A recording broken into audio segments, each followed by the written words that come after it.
बिहार का चुनावी नतीजा ऐतिहासिक है। बिहार की जनता का अभिनंदन। जिस तरह से जात पात की सीमाओं से ऊपर उठकर उन्होंने वोट दिया है विकास के लिए, ये आशा का वोट है, ये विश्वास का वोट है। विश्वास है नरेंद्र मोदी जी के नेतृत्व में, जिस तरह से उन्होंने बिहार के विकास की गारंटी लिया और बिहार गए, जनता को जगाया, जमीन पर लोगों ने भोजन प्राप्त किया, सड़क पाया, बिजली पाई, वंदे भारत बाकी ट्रेन पाई। तो जनता तो छठ में कितनी हजारों की जनता गाड़ी से ड्राइव करके अपने गांव गई। लोगों ने देखा है बदलाव क्या हुआ है। उसी प्रकार से नीतीश कुमार जी ने जो काम किया महिलाओं के लिए, बेटियों के लिए, आजीविका दीदियों के लिए और बिहार में सुशासन के लिए, तो जो पूरा हुआ है तो जनता ने इसको देखा है। और लालू प्रसाद के जंगल राज को भी उनको याद है, खौफ, डर, तो उसको भी देखा है। तो आज मुझे बहुत गर्व है कि हमारा बिहार विकास के एक बड़े रास्ते पर चलने के लिए आज खड़ा हुआ है। आशा के साथ, विश्वास के साथ उनका बहुत बहुत अभिनंदन।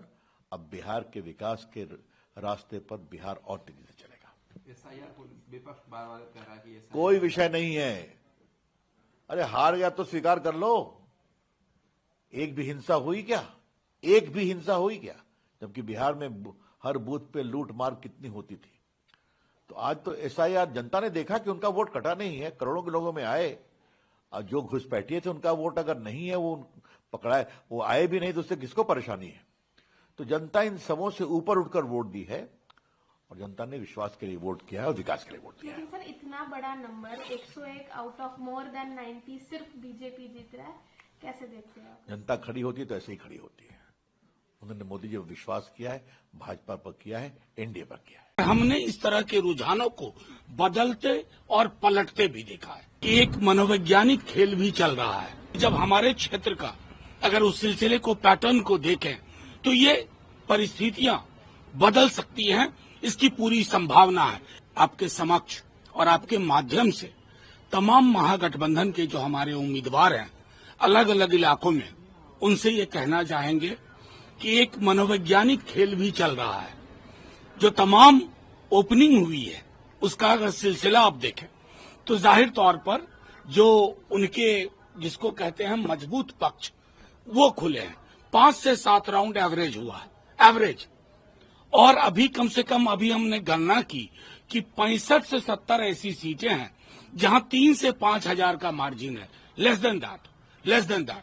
इसलिए सबसे ये उम्मीद होगी, तकरीबन 25 राउंड की गिनती होती है। आप डटे रहें और सुनिश्चित करें कि आखिरी राउंड तक जीत का प्रमाण पत्र लेकर के ही आप निकलें। यही आपके माध्यम से हम कहना चाह रहे हैं। इस तरह इस कदर स्लो है। अगर आप इसी की वेबसाइट देखें, मैं कॉन्स्टिट्यूएंसी के नाम गिना सकता हूं जहां आगे 7 राउंड हुआ, अपडेट 3 राउंड तक का हो रहा है, 2 राउंड तक का हो रहा है। तो ये यकीन के साथ कह रहे हैं कि 60 से 70 सीटें बहुत लोअर मार्जिन में है, लो हैंगिंग फ्रूट के रूप में है। और उसमें हमारा पूरा भरोसा है कि जब हमारे क्षेत्र का अगर उस सिलसिले को, पैटर्न को देखें तो ये परिस्थितियां बदल सकती हैं, इसकी पूरी संभावना है। आपके माध्यम से हम ये बात आपके समक्ष रखना चाहते थे। सर क्या कहिएगा, जिस तरीके से जो ट्रेंड आ रहे हैं, क्या उम्मीद हमारे एक्सपेक्टेशन? मुझे आपके सवाल में अच्छा लगा, आपने ट्रेंड कहा। प्री मैच्योर सेलिब्रेशन जो बीजेपी के लोग कर रहे हैं, ये ट्रेंड है। ट्रेंड का मतलब होता है शुरुआती रुझान या प्रवृत्ति, और हमने इस तरह के रुझानों को बदलते और पलटते भी देखा है। कई बार ऐसा होता है कि हमारी सरकार की जो योजनाएं हैं ये आम लोगों तक पहुंच नहीं पाती हैं, कुछ अवेयरनेस इशू होता है, लोग उतना ध्यान नहीं दे पाते हैं। लेकिन मेरा ये काम होगा कि हर एक घर तक सरकार की बात पहुंचे। मैंने खुद किसी गांव में विजिट करके देखा कि यहाँ पे ये चीज ठीक नहीं है, उसको चीज ठीक करवाना है। मैंने अपने डायरी में एक अलग से लिस्ट बनाया हुआ है। अब उसको मैं कब कितने दिनों में पूरा करूंगी, ये मेरे लिए भी चैलेंजिंग है। ये मेरे लिए एक सपने जैसा है, लेकिन जो मैंने 1 महीने से कैंपेन के दौरान महसूस किया है कि लोगों की बहुत ज़्यादा उम्मीदें, आशाएं मुझसे जुड़ी हुई हैं, तो मैं पूरी मजबूती से अपने सभी कर्तव्यों को निभाने के लिए तैयार हूँ। अगर आप जीतती है तो पहली बार विधायक के तौर पे विधानसभा में बैठेंगी, तो क्या आपकी स्पेसिफिक एरियाज रहेंगी फोकस करने के लिए? कोसी बेल्ट से आप आती हैं, बाढ़ की बड़ी समस्याएं होती हैं उस क्षेत्र में, तो क्या कुछ ब्लूप्रिंट सोच रखा होगा आपने? सबसे पहली चीज कि हमारे क्षेत्र को ध्यान में रखते हुए जो पार्टी का मैनिफेस्टो है उसको लेकर के हम लोग सभी लोगों तक पहुंचाएंगे कि कई बार ऐसा होता है कि हमारी सरकार की जो योजनाएं हैं ये आम लोगों तक पहुंच नहीं पाती हैं। कुछ अवेयरनेस इशू होता है, लोग उतना ध्यान नहीं दे पाते हैं। लेकिन मेरा ये काम होगा कि हर एक घर तक सरकार की बात पहुंचे, हमारी पार्टी की बात पहुंचे कि उनके लिए क्या क्या चीजें हमारी पार्टी कर रही है, तो उसको सुचारू रूप से काम करवाना। और दूसरी चीज ये कि जो एक पर्सनल, मैं कह सकती हूँ कि पर्सनल मैनिफेस्टो है मेरा, जो कि मैं कैमरे पे इसीलिए नहीं बोल रही हूँ। बहुत सारे लोग मुझसे पूछ रहे हैं, लेकिन जैसे होता है ना कि मैंने खुद किसी गांव में विजिट करके देखा कि यहाँ पे ये चीज ठीक नहीं है, उसको चीज ठीक करवाना है। मैंने अपने डायरी में एक अलग से लिस्ट बनाया हुआ है। अब उसको मैं कब कितने दिनों में पूरा करूंगी ये मेरे लिए भी चैलेंजिंग है, क्योंकि ये मेरा पहला टर्म है एक विधायक के रूप में, एक नया जीवन है मेरा। तो मैंने बहुत बेस्ट बेस्ट सोचा है अपने हिसाब से कि अपने क्षेत्र को एक मिसाल के रूप में दिखाऊंगी दुनिया वालों को। अगले 5 साल में जो मैंने काम किया है ये सब अपने काम से साबित करूंगी कि जो मुझ पे भरोसा करके इतनी यंग लड़की को टिकट दिया गया वो उसको मैंने पूरा किया। तो ये सब चीजें हैं जो मैं आगे के लिए सोच रही हूँ।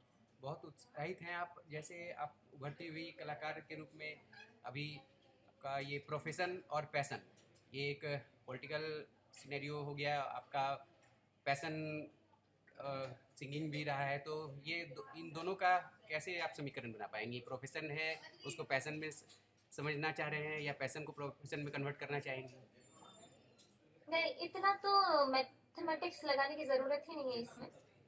सबसे आसान चीज मुझे ये लगी कि मैं कोई नौकरी छोड़ करके नहीं आई हूँ, जो मेरे लिए बहुत ही बड़ी चैलेंज या फिर बहुत ही बड़ी दुविधा वाली जो सिचुएशन लोग करते अपने जीवन में कि नौकरी, एक स्टैब्लिश नौकरी छोड़ करके राजनीति ज्वाइन करते हैं। मेरे लिए तो बहुत आसान है कि मैं संगीत रोज सुबह 1 घंटा पहले उठ जाऊंगी, 1 घंटा का रियाज मेरा तब हो जाएगा, 1 घंटा लेट सोऊंगी, वो 1 घंटा रियाज के लिए निकल गया मेरा। तो जब तक मैं जीऊंगी तब तक तो मेरा रियाज चलता रहेगा, जब तक मेरी सांसें चल रही है तब तक मैं रियाज करते ही रहूंगी। और जो पॉलिटिक्स की बात करें तो राजनीति में एक सेविका के रूप में करूंगी, लोगों के बीच में रह करके एक बेटी की तरह, जैसे उन्होंने मुझे इतने दिनों तक ख्याल रखा है मेरा, अब मैं उनका ख्याल रखूंगी। बहुत सही, आप ख्याल रखेंगी बेटी के तौर पे। तो ये अब अभी राज्य है आपका, ये राज्य विधानसभा से आगे और क्या सोचा है आपने? फिर राज्य तिलक से लेकर राष्ट्र तिलक की तरफ भी कुछ ऐसा संभावनाएं सोच रखी हैं? मैं अपनी आंखों के सामने सिर्फ अलीनगर देख पा रही हूँ, मैं अपनी विधानसभा देख पा रही हूँ। अगर मैं ये पहले ही सोच रही हूँ कि मुझे मंत्री बनना है, मुख्यमंत्री बनना है, तब मैं कहाँ उन लोगों की सेवा कर पाऊंगी? अभी जो मैं सोच रही हूँ, जो मैंने अपने दिमाग को कंडीशन किया है, हर एक गांव का नाम, हर एक गांव की लोकेशन, हर एक गांव में मेरे कुछ ऐसे लोग जो प्रभावित है किसी न किसी चीज से नेगेटिवली। मान लीजिए कई बुजुर्ग को हेल्थ केयर उतने अच्छे से नहीं मिल पा रहा है जो मिलना चाहिए। जो मैंने जो अपनी डायरी मेंटेन की है मैं उसको फॉलो करना चाह रही हूँ। मैं सिर्फ अलीनगर देख रही हूँ। अगर पार्टी का आदेश होगा कि तुमको अब इस जिम्मेदारी से, हम इस जिम्मेदारी पर लेकर के जा रहे हैं, तो वो एक अलग बात है, लेकिन मेरे आंखों के सामने सिर्फ अलीनगर है और अलीनगर के लोग हैं। आप बिहार की मिट्टी से आते हैं, बिहार को भली भांति समझती हैं, हर क्षेत्र को समझती हैं। सबसे ज़्यादा फोकस किन मुद्दों पर रहेगा आपका? कई जितनी भी मुद्दाएं हैं वहाँ पे, टॉपिक हैं, इश्यूज हैं, उन सबको आप भली भांति समझती हैं। सबसे ज़्यादा आपको किन चीज़ों ने प्रकाशित और प्रभावित किया है? सबसे ज्यादा तो ये लगता है अपने विधानसभा में, मैं पहले अपनी विधानसभा की बात करूं, कि जो ग्रामीण सड़कें हैं उसकी स्थिति ऐसी है कि महिलाएं उससे परेशान हैं। तो पहले उसको ठीक करना। सुरक्षा के मामले में बिहार ऑलरेडी 20 साल में इतना डेवलप किया है, 20 साल के पहले की बात अगर करी जाए और अब इस 20 साल के अंदर महिलाओं की सुरक्षा की बात की जाए तो हम लोग बहुत ही अच्छे कंडीशन में हैं। और युवाओं के लिए रोजगार की बातें की जाए तो इसके लिए हमारे पार्टी का जो मैनिफेस्टो है आपने अगर उसे पढ़ा होगा तो उसमें बहुत कुछ है तो जब उसको हम लोग सुचारू रूप से पूरा एक्टिव तरीके से लोगों तक पहुंचाएंगे, इसी में हमारे काम बनते चले जाएंगे। सकारात्मक सोच से महागठबंधन अपनी राजनीति करती है, उसको बिहार की जनता ने बहुत साल पहले ही एक क्लियर मैंडेट देके उसको नकार दिया था। ये हम लोग अक्सर देखते हैं कि महागठबंधन वालों का जहां सरकार बनता है वहां पे वो लोग पूरा खुश होते हैं, और जहां नहीं बनता उसमें वो ऐसे फॉल्स नैरेटिव्स बिल्ड करने का कोशिश करते हैं कि वोट चोरी हो गया, अधिकारी ने गलती कर दिया, थ्रेटन करने का कोशिश करते। कल उन्हीं के एक एमएलसी ने धमकाया भी है। तो देखिए, ये उनका मानसिकता ही वैसा है, थॉट प्रोसेस ही वो है। हम लोग पहले से ही कह रहे थे कि बिहार में कहीं ना कहीं लोगों को बदलाव नहीं, विकास चाहिए, और जिस नकारात्मक सोच से महागठबंधन अपनी राजनीति करती है उसको बिहार की जनता ने बहुत साल पहले ही एक क्लियर मैंडेट देके उसको नकार दिया था।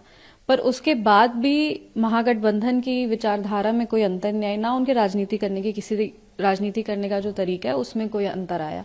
जहां तक रही 2025 विधानसभा की बात, तो हम लोग शुरू से ही बहुत कॉन्फिडेंट थे। आप पुराना जितना भी इंटरव्यूज है वो भी देख सकते हैं कि जिस तरीके से जनता और हमारे यशस्वी प्रधानमंत्री श्री नरेंद्र मोदी जी, माननीय मुख्यमंत्री श्री नीतीश कुमार जी, पार्टी के राष्ट्रीय अध्यक्ष श्री चिराग पासवान जी के प्रति जनता की लोकप्रियता थी, ये डेफिनेट था कि एनडीए पूर्ण बहुमत की सरकार बनाने वाली है, क्योंकि बिहार की जनता को एक सुखी समृद्ध बिहार चाहिए, और बिहार की जनता को ये याद है कि जो सशक्त बिहार, विकसित बिहार, आत्मनिर्भर बिहार का जो रास्ता है वो किसने साफ किया है बिहार में, और आगे लेकर के किसमें वो क्षमता है जो यहां तक बिहार को लेके आए हैं, यहां से और आगे ले जाने का बिहार का क्षमता किसके पास है। तो ये कहीं ना कहीं एक क्लियर मैंडेट है कि बिहार की जनता ने विकास पुरुष नीतीश कुमार जी को पुनः एक बार फिर से अपना मुख्यमंत्री चुना है, और ये लोकतंत्र है। यहाँ पे जो भी होता है जनता के जनादेश से होता है, जनता का जो जनादेश आया है उससे ये तो साफ है कि हम लोग विकास की राजनीति को ही आगे लेके जाएंगे और विकसित बिहार, आत्मनिर्भर बिहार के लिए अपना कर्म जो है वो करते रहेंगे। देखिए, लोकतंत्र में ना, ये लोकतंत्र की खूबसूरती होती है कि जो जनता का आदेश होता है वो आपको स्वीकारना पड़ता है। ये हम लोग अक्सर देखते हैं कि महागठबंधन वालों का जहां सरकार बनता है वहां पे वो लोग पूरा खुश होते हैं, और जहां नहीं बनता उसमें वो ऐसे फॉल्स नैरेटिव्स बिल्ड करने का कोशिश करते हैं कि वोट चोरी हो गया, अधिकारी ने गलती कर दिया, थ्रेटन करने का कोशिश करते। कल उन्हीं के एक एमएलसी ने धमकाया भी है। तो देखिए, ये उनका मानसिकता ही वैसा है, थॉट प्रोसेस ही वो है। वो लोग को एक्सेप्ट करना चाहिए कि अगर वो किसी भी वजह से इतने सालों से अगर हारते आ रहे हैं तो उनको अपना डिफीट, जो हार है, उसको एक्सेप्ट करके सोचना चाहिए कि हम और क्या बेहतर कर सकते हैं, हम में से कहाँ गलती हो रही है। अगर हमको जनता नहीं एक्सेप्ट करिए तो हमको क्यों नहीं एक्सेप्ट करिए। अपने आचरण में, अपने विचार में कोई बदलाव लाना चाहिए, पर ना उनके आचरण में कोई बदलाव होता है, ना उनके विचार में कोई बदलाव होता है, ना नैरेटिव में बदलाव होता है। जातीयता और सांप्रदायिकता के आधार पर ये राजनीति करते हैं। जंगल राज, गुंडा राज जो होता है उसको वो प्रोपोगेट करते हैं, फॉल्स नैरेटिव बिल्ड करते हैं। लोकसभा में बुरी तरीके से हारने के बाद भी वो लोग फिर से झूठा प्रोपेगेंडा शुरू किए, एसआईआर को लेके, वोट चोरी को लेके, जनता को गुमराह करने का कोशिश किए। तो जब आपस में उनका विजन ही नहीं क्लियर है तो वो जो गठबंधन के तहत एक दूसरे पार्टी को नहीं संभाल सकते, वो बिहार की जनता के लिए क्या विजन रखेगा। देखिए, कोई फैब्रिकेशन और किसी भी तरीके से कोई भी आउटर प्रेशर क्रिएट नहीं किया गया है। ये डेमोक्रेसी है, ये लोकतंत्र है। यहाँ पे जनता ने अपने मतदान के अधिकार का सदुपयोग करके विकसित बिहार के लिए एक अपनी सशक्त, मजबूत सरकार चुनी है, जो माननीय मुख्यमंत्री श्री नीतीश कुमार जी के नेतृत्व में आगे बढ़ रही है। साथ में हमारे यशस्वी प्रधानमंत्री श्री नरेंद्र मोदी हैं, चिराग पासवान जी राष्ट्रीय अध्यक्ष हैं, जीतन राम मांझी जी हैं, उपेंद्र कुशवाहा जी हैं। तो कहीं ना कहीं शीर्ष नेतृत्व बिहार अपना चुन चुकी है। बिहार की जनता ने अपना आदेश दे दिया है। अब जो प्रतिपक्ष, विपक्ष के जितने भी लोग हैं उनको ये चीज एक्सेप्ट कर लेना चाहिए कि यही फाइनल वर्डिक्ट है, और आगे कैसे बेहतर कर सकते हैं अब उनको फोकस करना चाहिए इस पे कि हम लोग बेटर डिबेट्स कैसे कर सकते हैं, कैसे अपने एजेंडास को हम लोग आगे लेके चल सकते हैं। पर ये तो फॉर श्योर है कि महागठबंधन के आइडियोलॉजी को, जात की राजनीति को, धर्म की राजनीति को बिहार ने नकार दिया है, विकसित राजनीति को चुना है, विकास की राजनीति को चुना, और एक ऐसे नेतृत्व को चुना है जो बिहार को सही तौर पर आगे लेके